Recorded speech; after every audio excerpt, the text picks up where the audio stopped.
Hari ni kita nak pergi main Mr. DIY kat atas tu.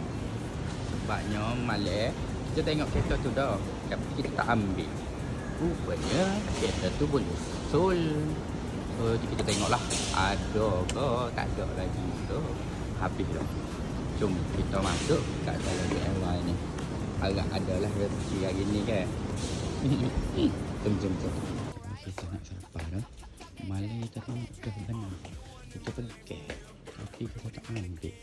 Oh, kata rezeki tak salah alamat.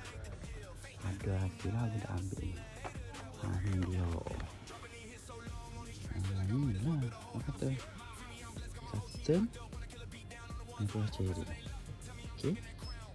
Tapi apa salah dia sebenarnya. Dia kacau ni juga ni. Dia punya detail depan, bawah, belakang pun detail juga ni tapi kita tak silah, kita tak malah kita tak silah, kita nak ni so kan jepok caw dulu. Kita nak jadi ke ala serial, kita kena beli fashioner sekali baguan kita lalu dekat mainan ni nampak comel pula kereta ni boleh lah collect ni. So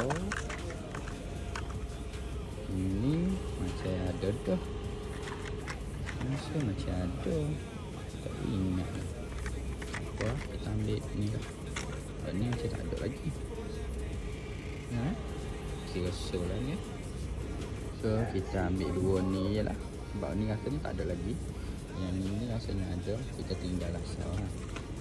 Okay, bye. Tada.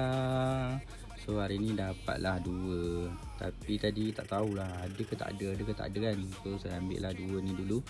Rupanya ini je lah yang saya collect sampai sekarang.